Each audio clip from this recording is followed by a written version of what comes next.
Biggest exclusive update about Raghu ডাকাত। আজকে সারাদিন রঘু ডাকাত নিয়েই মনে হয় কেটে গেল আমাদের, তাই না?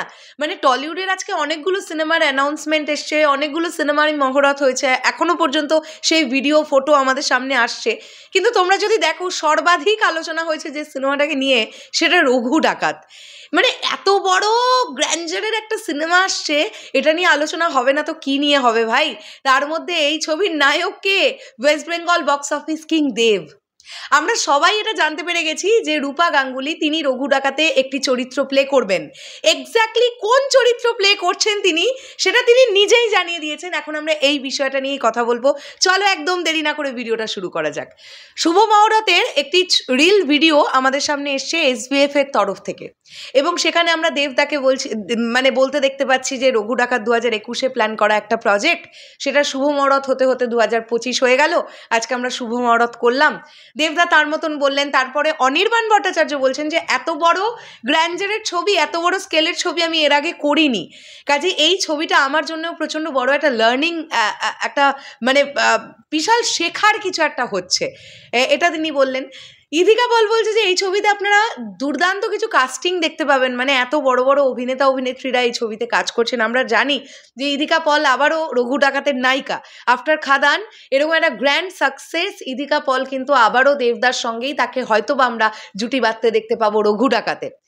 আর আমরা রূপা গাঙ্গুলিকে বলতে শুনলাম, তিনি একদম পরিষ্কার বললেন, আমি তোমাদেরকে আমি তোমাদেরকে ভিডিওটা দেখিয়েই দিই না, তাহলেই তো ব্যাপারটা আরও ভালো হয়ে যাবে।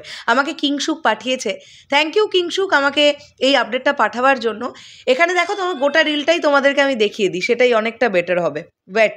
আমি তোমাদের দেখাই, চলো। এই হচ্ছে সেই রিল। এর প্রবলেম।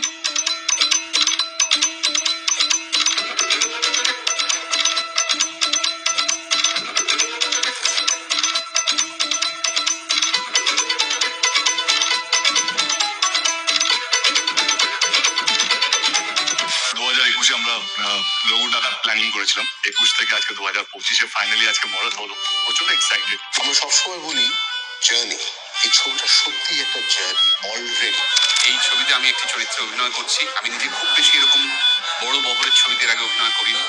এটা আমার কাছেও একটা লার্নিং এক্সপিরিয়েন্স হতে চলেছে। এখানে অনেক বড় বড় মাপের অভিনেতাদেরকে আপনারা দেখতে পাবেন। খুব লার্জ স্কেলে অনেক ধামাকা, অনেক কিছু নিয়ে ছবিটা তৈরি হচ্ছে। রঘু ডাকাতের এক ডাকাত রানী, এক সর্দারনী, সেই চরিত্রে অভিনয় করবো আমি। মা সরস্বতী পুজোর দিনে শুভ উদ্বোধন খুবই আনন্দের হলো। সো ডেফিনেটলি এরকম একটা স্কেলের ছবি বা এরকম একটা স্কেপের ছবি আমাদের এখানে আমরা অনেক কম করার সুযোগ পাই। সো আশা করি পুজোতে আমরা একটা খুব ভালো একটা বাংলা সিনেমা আপনাদেরকে সবাইকে দিতে পারবো। তো এখানে তোমরা নিজেরাই শুনে নিলে যে রূপা গাঙ্গুলি নিজেই বললেন উনি একজন ডাকাত রানী বা সর্দারনির চরিত্রে আসছেন। সো আমি এই ক্যারেক্টারটাকেও দেখার জন্য খুব এক্সাইটেড, কেননা রূপা গাঙ্গুলি ভীষণ বড় মাপের একজন অভিনেত্রী। রিসেন্টলি এখন কাজ অনেক কম করেন, কিন্তু রঘু ডাকাতে আমরা রূপা গাঙ্গুলিকে দেখতে পাবো। এই খবরটা পাওয়ার পরে আমরা আমি তো ব্যক্তিগতভাবে ভীষণ এক্সাইটেড। তো দেখো তোমরা, রঘু ডাকাতের কাস্টিংয়েও কিন্তু দারুণ চমক, এটা ডেফিনেটলি বলতে হবে। আর রঘু ডাকাত নিয়ে আজকে সারাটা দিন আমরা দারুণ আনন্দে কাটালাম। আমি খুব বেশি ভিডিও বানাতে পারিনি, যতটা দরকার আমি ততটাই বানাতে পেরেছি। তো এই হচ্ছে ব্যাপার। এখন রঘু ডাকাত নিয়ে প্রচুর ভিডিও আসবে, কেননা দেবদা মানেই আমরা জানি আপডেট কিছু না কিছু থাকবেই। চলো শেষ করলাম ভিডিওটা। তোমাদের কি বক্তব্য এই পুরো বিষয়টাকে নিয়ে? কেমন লাগলো এই আপডেটটা অবশ্যই কমেন্ট করে প্লিজ জানিও। টাটা।